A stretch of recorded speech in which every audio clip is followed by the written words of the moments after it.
Hello, this is Angelique, and you're listening to Gaston Speaks, and I'm back here with Andrew for another episode of Andrew Really, Really Likes Award Shows. For this episode, we're going to be talking about his predictions for Oscar nominations. Andrew? And just to let everyone know, we are doing this on the quick. Very short notice. So if it's a little less edited and professional than you're used to, that's on me. But hopefully you'll still enjoy, for those who are out there who love the Oscars or love film. This coming Tuesday, January 24th, the Academy will announce its nominees for the 95th Academy Awards. That's a big one. So we will break down the top 6 categories for predictions in all 23 categories. Angelique would kill me. We will put them. I'll put them up this weekend on our Off the Shelf blog, which is offtheshelf.blogspot.com. Yes. No. No, gastonlibrary.blogspot.com. Gastonlibrary.blogspot.com, but it's called Off the Shelf. That's Yes. right. So definitely check it out there, and you'll be able to see not just these top 6, but the screenwriting and all the technical ones as well.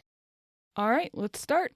All right, so for the first time in over a decade, the Academy is moving back to 10 solid nominees, and they're probably going to regret it because the last time they did it, they had some real doozies in those like 9 and 10 slots. But that's their thing. I guess they got tired of it. For the last decade, they've been doing this sliding scale of 5 to 10 nominees based on basically how all the counts turn out. I'm not good at the math, so when they try to explain all the different vote counts and things like that, it just makes my head spin. In some ways it was kind of frustrating because you just never knew. It could be 5, it could be up to 10 nominees, but we, as kind of like the awards industry, the people who cover this, we kind of got really good at predicting those films, because usually there's either 7 or 8, and you usually could eliminate some low-hanging fruit. So you knew like there were a solid 6 or 7. If there's 8, it's going to be this one. If there's 9, it's going to be this one. But we're back to 10 nominees, and when, like I said, when they did this before, there were some real jaw droppers that snuck in. So it'll be interesting to see how it turns out this year. And I have a feeling those last couple slots, we may be really shocked at what gets in. So I'm also a bit hesitant because it's changing again, and the Academy has changed so much in 10 years in terms of its membership. So it's kind of hard to gauge, if in these other years, what were the 8, 9, and 10 slots. We're not really sure. So only 3 films got the trifecta of PGA, which is the Producers Guild, SAG, which is the Screen Actors Guild, it's actually SAG-AFTRA now, and the DGA, which is the Directors Guild. That's The Fabelmans, The Banshees of Inisherin, and my personal favorite of the year, Everything Everywhere All at Once. By the way, Banshees of Inisherin and Everything Everywhere All at Once are available currently. You can put them on hold on DVD here at the library, and The Fabelmans is coming soon. I think it has a February date. And it's not shocking that those are the 3, because a lot of people believe that the Oscar will come down to those 3, which makes sense. I'm going to throw in Tar, which is the Todd Field film with Cate Blanchett. It's about a composer. It's an interesting one. And Top Gun Maverick, one of the most successful films of the year, also happened to be one of the highest rated. And they both got DGA and PGA nods. So those are your top 5. If we had 5 nominees, those would be your 5 nominees.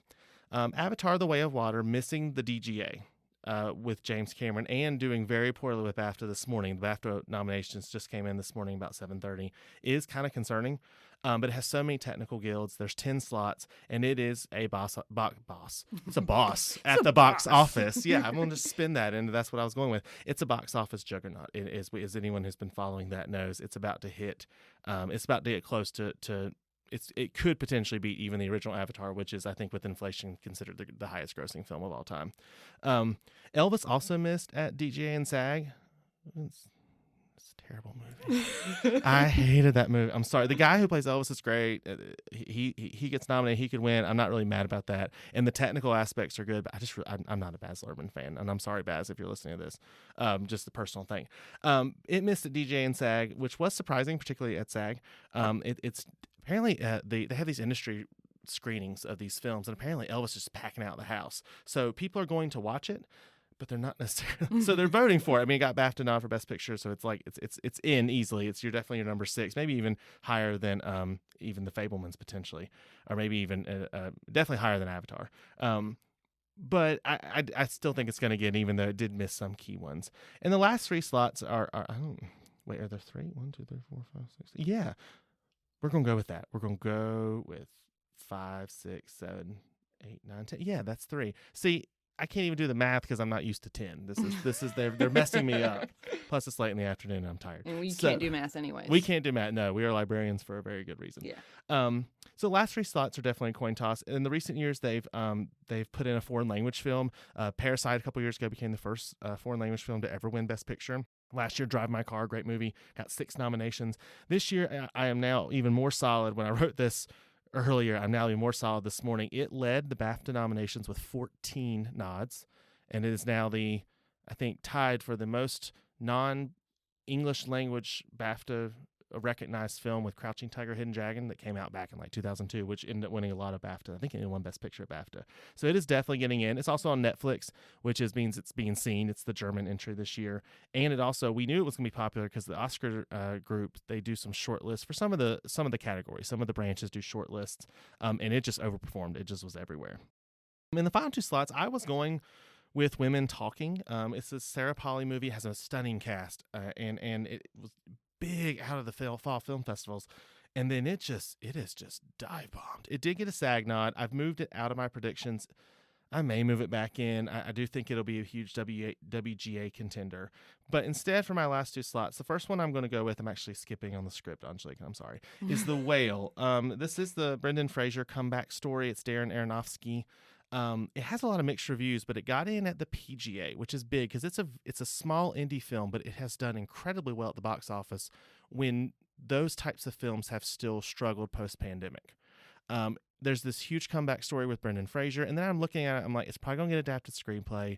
I'm predicting 2 acting nominations, and it has that PGA nod. And I think it's going to get makeup because obviously the suit they had to create, Brendan Fraser's not 650 pounds. If you know anything about the film, there was some controversy about that, but I think the makeup work will get nominated. I think it's going to get in. And then I really have no idea for that last slot. It could be Babylon, which is apparently a debaucherous, loud, crazy 3.5 hour like craziness, but some people love it. It could be some of the kind of foreign feeling films. RRR is a huge Bollywood Indian hit. And then Triangle of Sadness is actually directed by, it's English language, but it has very much a European sentimentality to it. And I could also see Glass Onion, which is the Knives Out sequel. Great film. I would love to see it. Yeah. I don't know if it's going to get in, but it could. And then several other films like Till was really good. It's about the mother of Emmett Till, the incredible Danielle Deadwyler. I'm predicting will get nominated. The Woman King, another fantastic, but that one is available, I know, currently at the library. And then Living, which is a remake of something. It's a remake of a Japanese movie set in Britain, but it's got Bill Nighy, who I love. It could get in. But in my last slot right now, I'm going with Black Panther, Wakanda Forever. I was kind of shocked that I put it in there. The first one got nominated, so it shouldn't be shocking, but it just hasn't done as well. But you know what? It's huge with the craft guilds. Angela Bassett's been winning a ton of awards for supporting actress, and she's been giving these rousing speeches, mentioning Chadwick Boseman, talking about Ryan Coogler, and what they were able to do with that film. I mean, the fact that they even made it successful without Chadwick is kind of jaw-dropping. I don't know if that's going to happen, but that's my number 10 right now. So we're going to move on to Best Director. I feel pretty good about this, actually. So the DGA 5, there are 4 that I feel like are going to get in. The DGA, which is the Directors Guild, usually 4 of 5 get in. So the 4 that I think will get in, Martin McDonagh for The Banshees of Inisherin.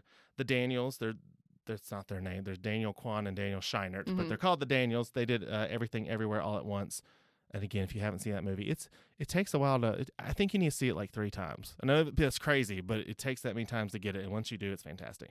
The great Steven Spielberg, he won the Globe for The Fabelmans, and that's his personal story. And then Todd Field, who's directed the Tar film, which is, it's not the Tar film, it's called Tar. The Tar film. God, my Gastonian's coming out, y'all. And then in the last slot, the last couple of years, they've always gone with like an international or a really indie type director. That's because they've really expanded their international membership. So Edward Berger got in today at BAFTA for All Quiet on the Western Front. And again, it led with 14 nominations. It's going to be the most nominated foreign language film of the year. It's probably going to be the front runner for international films. So I think he gets in. The 5th DGA slot went to Joseph Kosinski for Top Gun, and that was shocking. I don't think a lot of people predicted that. He could get in. He definitely could. He could replace, last year we were all convinced, who was it? Denis Villeneuve was going to get in for Dune.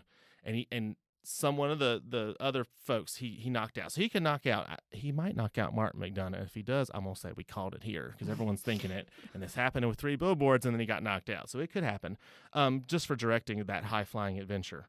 I would also look out for James Cameron again. When he got snubbed at DGA, I was shocked because for all of James Cameron's James Cameron-ness, if you ever have to hear interviews with him, he's a lot. But he does make great movies. Damien Chazelle is a previous winner. Ruben Östlund is the Triangle of Sadness. Again, it's very European. They might like that. Park Chan-wook got in at BAFTA as well today for Decision to Leave. Great movie, which I believe we have an order. You can put that on hold. And then S.S. Rajamouli is the RRR. Again, it's a big, bold Bollywood epic, and it's got a lot of great technical elements. And then I would look out for Sarah Polley for Women Talking, the amazing Gina Prince Blythewood, who I've loved for years for Woman King. She got in at BAFTA as well for Best Director, and that could be a surprise. That would make my day. Ryan Johnson, who did a great job with Glass Onion, Baz Luhrmann, and the great Ryan Coogler would be wonderful for Black Panther. So let's move on to the acting. Best actor. Again, I actually do like Austin Butler and Elvis. Okay, I'm not going to hate on. He really does become Elvis. I will say though, there were these interviews, and like when he won the Globe, he's still talking like Elvis. And so I was totally making fun of him, but apparently he had to like voice train for like 2.5 years. And the voice teacher who worked with him said this happens a lot. They can't get out of it. It's like, when you, because he basically was in that voice for so long that he can't. I don't know if I buy that. I don't buy it. I think he's just trying to be like Elvis because he was winning an Oscar, and they think, oh, they're voting for Elvis. Method acting. Yeah, he does do a good job in the film. He's definitely going to get nominated. Colin Farrell will definitely get in his first nomination. He is one who I normally do not enjoy, and I'm going to be honest with you, but he actually is really good in The Banshees of Inisherin. Very dark comedy, by the way. It says it's a comedy, but don't go in thinking it's like funny. It's funny. It's funny, I promise, but it's not like ha funny. Heartwarming funny. Right. It's more like disturbing funny. I think I've just turned off half the people. I don't want to see that. Bill Nighy, we just talked about, he has gotten in for a living, and I love this because both Bill Nighy and Colin Farrell, they've been around forever, and Brendan Fraser, who is the fourth one. These are all, actually, for Austin Butler as well, he's just newer. This is going to be their first nomination. Actually, there's a chance that all 5 are first-time nominees, which I think is cool. So that means you're going to have a new person in the club. Brendan Fraser, I think, is in the lead right now for The Whale. Again, big transformative performance. And who would have thought Brendan Fraser would be an Oscar nominee? All those films he did, and he talks about that. It's actually really great. You should go. There's an Actors Roundtable, and he talks about that. And it's just interesting to finally see him do something cool. In the last spot, the SAG Awards went for Adam Sandler in the film Hustle. It's a Netflix film. It's like a comedy. It has like Queen Latifah. Apparently it's pretty good.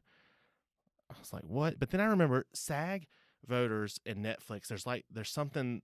Netflix films do really, really, really well there. And I think it's because SAG-AFTRA are spread across the entire country and they all watch Netflix. I think that's part of it. He ain't getting an Oscar nod. If he does, I'll be jaw dropped. I think that Paul Mescal, who had a huge breakthrough a couple years ago with he got an Emmy nod for Ordinary People. Right? No, that is a movie with Robert Redford.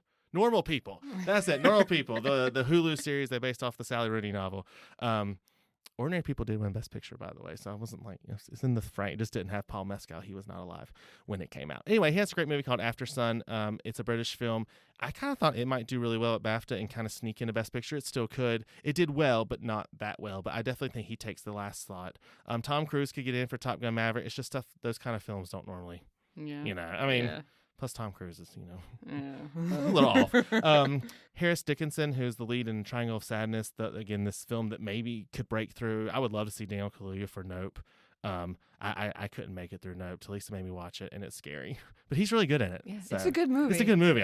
I'm not good with that. I've actually watched, 3 of the movies we've talked about so far. Really? This is the first time. I know. I love it. And you still haven't seen Everything Everywhere. I did. Right? That's one of the movies. Oh, did you like it? Yeah. I loved it. I thought it was great. I'm telling you, you have to watch it a second time because the first time you're so what confused. the heck's going on? Yeah. And then you get to the end, you realize where they were going with it. Yeah. And so you go back so you can appreciate some of the zaniness of it. It's got a great cast too. Yeah. Really good cast, and a lot of them are going to get nominated, which is really exciting. Felix Kammerer, he's the lead in that All Quiet on Western Front, young guy. Hugh Jackman had a movie called The Son. It was from the guys who did The Father, and it apparently wasn't good. but it's Hugh Jackman, so you never know. Diego Calva is a relative newcomer for Babylon, and then the kid, he's not a kid, he's like 25, but Gabriel LaBelle, who was the lead of The Fabelmans, I thought he was great. I think it's weird that in all this conversation about that film, somehow he's not in the discussion, but he should be. He might surprise. For Best Actress, so this has been one where I think that we're down to 6. I wanted to mention, though, and this is something because the Twitterverse, the film Twitterverse, and Twitter's toxic, but whatever. There's this actress. Her name's Andrea Riseborough. I never pronounced that correctly. Anyway, she's been in a lot of things. You probably would recognize her if you saw her. She's in this little tiny movie called To Leslie. I think she got nominated for an Indie Spirit. Has Allison Janney in it. And all of a sudden, there's been like this. She has a lot of friends in the industry. This huge Twitter campaign. Right at the last minute. Voting is, almost, I think voting's ended. The nods come out Tuesday, the 24th, to get her a nomination. She's got nothing along the way. I'm like, I want it to happen. Just because that's cool. And I saw the movie last night because I saw this and I was writing this and I saw the movie. She is fantastic. But I just think that's interesting. It's like, Amy Adams, big names of friends of hers are like, suddenly, like last hour, we're going to make this happen. Hey, you know what? Maybe. Democracy. Maybe. I think it's between 6. No offense to Andrea Riseborough. See, then it rolls off the tongue like no problem. I think Cate Blanchett's definitely in for Tar, and I think Michelle Yeoh, yay, I love her. Yes. And I think the Oscars between those two, and it should be. They're fantastic. Yeah. Both of them. Viola Davis for The Woman King. Gosh, she was good. And it was Viola Davis. She's good in everything. Cate Blanchett's good in everything. The fourth slot, Danielle Deadwyler for Till. I talked about Till. She plays the mother of Emmett Till after his murder. She's a young actress. She's had a few credits under her name. She is jaw dropping. I'm so excited to see her name, even in the conversation. I'm really excited. I hope that this leads to more roles for her, because she deserves them. In the last slot, I am so disappointed. I had Michelle Williams for The Fabelmans, and I was mad when they did this. They moved her to lead, where if she had been in supporting actress, she probably would be winning right now. Mm-hmm. But they decided to go in the lead, and I think now she's going to miss out on a nomination because she missed out at SAG and she missed out at BAFTA, and instead. Okay, so this is one of those where I have to put the film aside. Ana de Armas is great. She was in the first Knives Out. Yeah. She plays Marilyn Monroe. She's very good. She's incredibly good. Michelle Williams played her. I think it's interesting that it's between the two. But that movie is horrible. And it is getting such like mixed reactions. Yeah. I think that they did a horrible job portraying Marilyn Monroe, and I think it's actually kind of insulting to her personally. So I think she's going to get in. She got SAG, she got BAFTA, and I get where they're going with it. They're voting for her, the person, who's wonderful, apparently. They're voting for the performance, which is wonderful, but it's really hard for me to get around the fact that it's that movie. Yeah. It's going to be her first Oscar nod. It's not surprising that she's on this path. She's been exploding for years. But I'm like, oh, God. It's kind of like when, what was that, Kristen Stewart, and the one that they did about Diana last year, and she got nominated. Oh. It was awful. That movie was awful. And I get it. She's popular. She's never gotten a nod. She was good in the role. I don't know. Anyway. So that's what I think is going to happen. I think Michelle Williams is your number 6. And you never know. Andrea Riseborough. If it happens, that is going to just make my day. That's the greatest thing ever. So for Best Supporting Actor, this one slot I'm not sure about, to be honest with you. 3 guys got in. Ke Huy Quan for Everything Everywhere All at Once. Ke Huy Quan. I think it's Ke Huy Quan. Okay. He was in Indiana Jones and Temple of Doom. Yes. Right, as a kid. Yes. And he's still buddies, by the way, with Steven Spielberg. And they've reconnected over this. And he kind of got away from Hollywood. He disappeared. And then the Daniels came back, and they brought him back, and he was fantastic in the movie. I think he's going to win. I'm telling you, he could win. And now all of a sudden, his career's taking off. So that's a really cool story, and he's great in the film. So I think he's in. Barry Keoghan and Brendan Gleeson from the Banshees of Inisherin, I think, are both in. They're great, too. And Brendan Gleeson particularly, this will probably be his first Oscar nomination. That guy, he's Mad-Eye Moody in Harry Potter. The guy's been around for 100 years, and he's so good. I kept Paul Dano in for The Fabelmans. He got the SAG nod. He didn't get any BAFTA.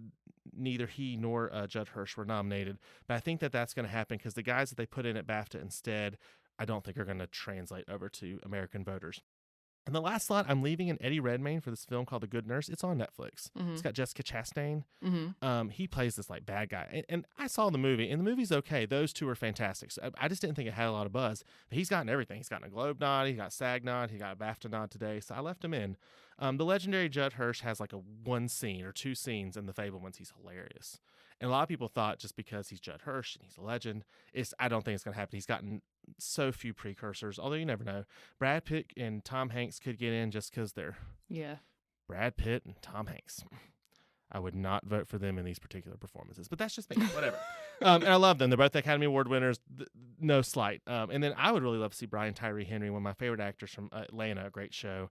He's in this movie called Causeway opposite Jennifer Lawrence, which is her return to the screen. She had kind of taken a break. She had kids and was tired of Hollywood. Not that I blame her. But he got a Critics' Choice nod, and it could happen. I think he got an Indie Spirit nod, too, so that would be really cool.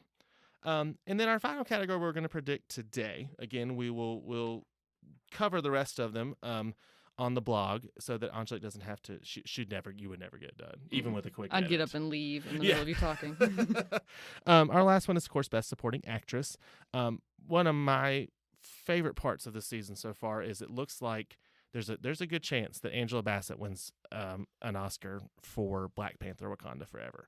A, I love her, and she's never won an Oscar. B, the film is great, and she is fantastic. And she's kind of one of the glues that kind of holds the post-Chadwick thing together, and she's been giving these great speeches. I'm really excited. She and Carrie Condon from Banshees of Inisherin, really funny.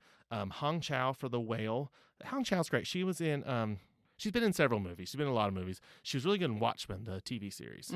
Anyway, she's been around for a while. I think she's going to get in. And then the great Jamie Lee Curtis, who plays this very droll IRS agent. Auditor, yeah. And Everything Everywhere All at Once. She's gotten all the nods, and she's so funny in the film. And there's this whole thing about hot dog fingers that will just... You got to see it. I promise. It sounds crazy. But it's funny. It's very much like a comedy. I mean, it really is like an action sci-fi crazy comedy. But yeah, there's this thing with her and Michelle Yeoh, and in one of the universes they have hot dog fingers. I'll just leave it at that. I'm still leaving it at that. Also, her award. I'm gonna leave it at that. You know what I'm talking about, okay? I'm leaving it at that. Okay. God. Okay. So, but anyway, she's good. She's great and this is her first Oscar nod, which most people don't believe, which is really cool. And Angela Bassett's only second. So that would be cool. In the last slot, I want it so bad to be Stephanie Sue for Everything Everywhere All at Once. I thought she was one of the best ones. But she missed out at BAFTA and at SAG. Yes. She got in at SAG, but she missed out at BAFTA. Maybe that was it. So I'm not really sure. I have her in 6. Right now I have this actress named Dali De Leon for Triangle of Sadness, that one I've been talking about.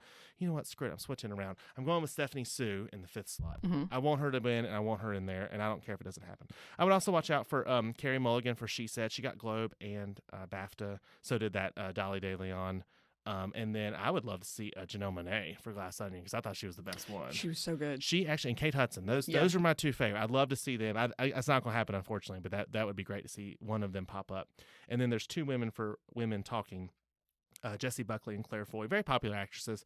That film has just dive bombed. So, but we'll see. So a lot of these races, you'll probably see 4 of these get in, and then there's that one that may or may not. So, but that's what I'm going to predict today. What are we at?